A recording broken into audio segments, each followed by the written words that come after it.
would look at us who's still in contact with their culture and say, well, you look like an Ashanti, or you look like an Igbo, or you look like a Kikuyu.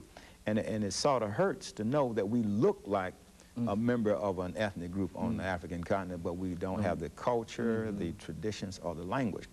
And of all the things that happen, I think that depriving us of our birthrights was the most devastating thing. Now, with respect to the Constitution, that gives me the idea that it's important for African Americans to make a distinction between citizenship and nationality. Good. When we talk about nationality, we're talking about our African ethnicity. When we're talking about citizenship, we're talking about the fact that we were born and naturalized in the United States, and we should have the protection of the Constitution. And a lot of times we get very schizophrenic about that. We need to discover who we are and also establish our culture. All the other ethnic groups in this country know the difference between nationality and citizenship. They are of Greek origin or Japanese origin or Romanian origin or Arab origin, but we, because of slavery, are unable to identify with a strong ethnicity. The other point I think is important too is that we need to start developing plans for self-development, plans of self-determination. We need to really move away from so much protesting about what white people have done to us, what they're continuing to do. That's not going to change anytime soon. We need to start developing internally, developing economic institutions in our society, developing schools in our society, developing cultural habits in our society so that we can build ourselves up culturally, then we can develop economically. And I think that's the key point that those of us in the vineyard of Africana studies recognize, that it's not, we shouldn't spend a lot of time talking about racism. The sociologists have written all of that.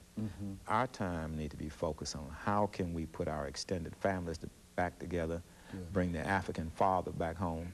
How can we develop our culture so that we can have some values of our own that make us separate, unique, and distinct from other people? And how can we develop our community so we can get the violence and the drugs out of our community? That's where we need to focus our energy rather than whine and complain about white people.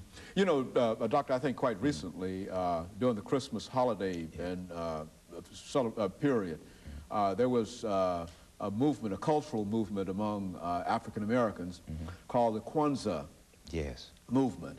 And I think you've already indicated that culture plays a very, very significant role in the American experience, in the national experience of any group.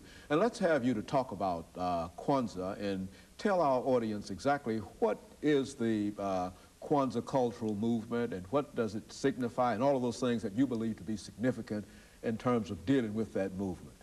Kwanzaa was created in 1966 at a time when many of our people were cultural nationalists, and we were also advocates of black power.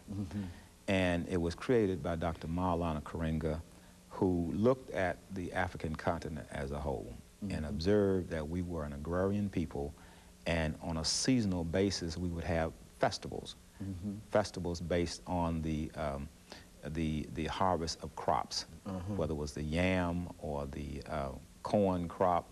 And once we harvest that first crop, we would get together and celebrate, and it would be a period of ingathering, a period of thanking God, and a period of thanksgiving. And so from this period of celebrating the harvest festival came the principle and the idea of Kwanzaa. Karenga decided that, rightfully so, there were those of us in the 60s who disagreed with him. His position in the 1960s that the most important thing for us to come to grips with was culture. Some people felt that we should focus on civil rights. Other people felt that we should focus on politics. We had different organizations, but he was among those who felt that culture was the most important thing to focus on. So he created a holiday that was based on family, culture, and community. And out of that, he had developed an ideology called the Kawaida, which embraced certain traditional African values. Among them would be Umoja, unity; Kujitalia, self-determination; Ujima, collective work and responsibility; Ujamaa, cooperative economics; Nia, purpose; Kaumba, creativity; and Imani, faith. And each of the 7 days of Kwanzaa between December 26th and January 1st are designed to focus on one of those principles. The first day we focus on unity, the second day on Kujichagulia, and the seventh day we focus on Imani, which is faith, and that will be January 1st. Now it's very interesting that, and we shared this event together, that on that last day of Kwanzaa, January the 1st, is also the celebration of Emancipation Proclamation. For those of us who are in this part of the country. Now, our brothers and sisters out in Texas celebrate Juneteenth because they didn't get the word till way in June. We got it early, you see, but we also celebrate that. And I think it's a very powerful thing that those two celebrations came together in the last day of Kwanzaa. Liberation in terms of Emancipation Proclamation and faith with regards to the Kwanzaa program. Kwanzaa is growing and is getting stronger. At this point, we estimate that more than 20 million people of African descent celebrate Kwanzaa. Not only in this country, but in foreign countries as well, because when Kwanzaa was in its infancy, a lot of African students were here at various universities. They learned about Kwanzaa, so they took it back to Nairobi, Kenya, took it back to Lagos, Nigeria. Some they celebrated in Jamaica and Trinidad and Brazil. So now it's an international holiday for people of African descent around the world. The founder, as a matter of fact, the founder